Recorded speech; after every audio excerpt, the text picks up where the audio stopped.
আসসালামু আলাইকুম। আমি এখন বানাচ্ছি দারুণ মজার একটা আলুর দম। এটাকে বলে আচারি আলুর দম। খুব অল্প সময় লাগে এটা তৈরি করতে। সাধারণ জিনিসপত্র দিয়ে ঝটপট বানায় ফেলতে পারবেন। বলতে পারেন সবচেয়ে কম ঝামেলার আলুর দম এবং সবচেয়ে বেশি মজার। তা আসেন দেখি শুরু করা যাক।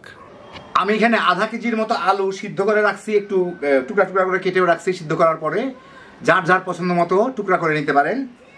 এখানে আমি 1 টেবিল চামচ সরিষার তেল দিয়ে ওর মধ্যে আধা চা চামচ মেথি ফোড়ন দিব, আস্ত মেথি। এই কয়েক সেকেন্ড নাড়াচাড়া করে নিব। আমি কিন্তু লো আর মিডিয়াম হিটের মাঝামাঝি ভাজতেছি যাতে পুড়ে না যায়। এই 20-25 সেকেন্ড মেথিটাকে ভেজে এর মধ্যে আমি দিয়ে দিচ্ছি আধা চা চামচ আস্ত জিরা, আধা চা চামচ সরিষা, আস্ত সরিষা, কালো সরিষা। ওগুলোকে এর সাথে একটু নাড়াচাড়া করে নেব আরো আধা মিনিটের মতো। আধা মিনিট ভেজেই আমি এর মধ্যে 1 টেবিল চামচ আদা এরকম কুচানো, আমি গ্রেটার দিয়ে চিকন অংশটা দিয়ে কুচাই নিয়েছি, ওটা দিয়ে একটু ভেজে নেব এর সাথে। এই আরো আধা মিনিট আর কি।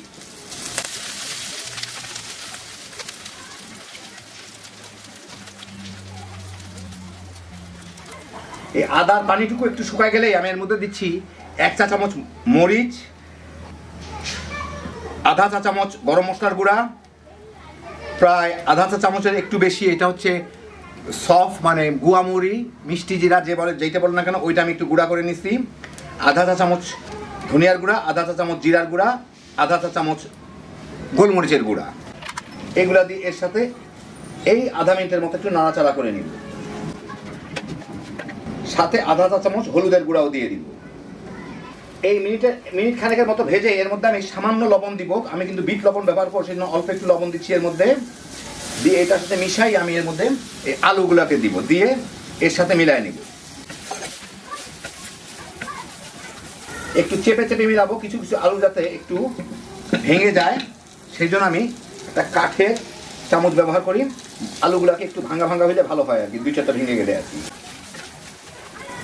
সব না 2-4টা আর কি। মিশলো, একই সাথে কিছু কিছু ভাজাও হয়ে গেছে। এখন আমি এর মধ্যে দিয়ে দিচ্ছি স্বাদ মতো বিট লবণ,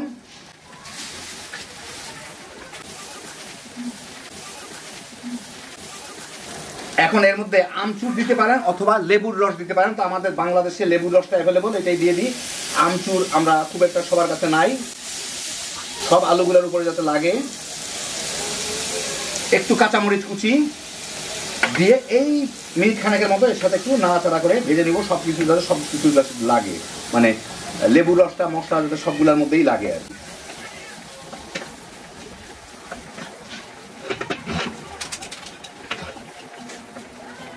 বাস ভালো মতো মিশে গেল সবকিছুই। প্রায় মিনিট খানেকের মতোই ভাজা হয়ে গেল আমার দারুণ মজার আচারি আলুর দম। আপনাদের আমি বেড়ে দেখাচ্ছি। তো এই দেখেন, ঝটপট হয়ে গেল আমাদের সবচেয়ে বেশি মজার আচারি আলুর দম। যারা আলুর দম পছন্দ করেন কিংবা আলু পছন্দ করেন, এইভাবে একবার বানায় খেয়ে দেখেন। আমার মনে হয় না অন্যভাবে কোনো সময় আর আলুর দম বানাবেন। খুব অল্প তেলে, অল্প ঝামেলায়, হ্যাঁ বিজোশের একটা আইটেম। বাচ্চা বড় সবাই তামা তামা করে খেয়ে ফেলাইতে পারবেন। আল্লাহ আপনাদের সবাইকে ভালো রাখুন, সুস্থ রাখুন, নিরাপদে রাখুন। ইনশাআল্লাহ বেঁচে থাকলে আবার দেখা হবে। আল্লাহ হাফেজ।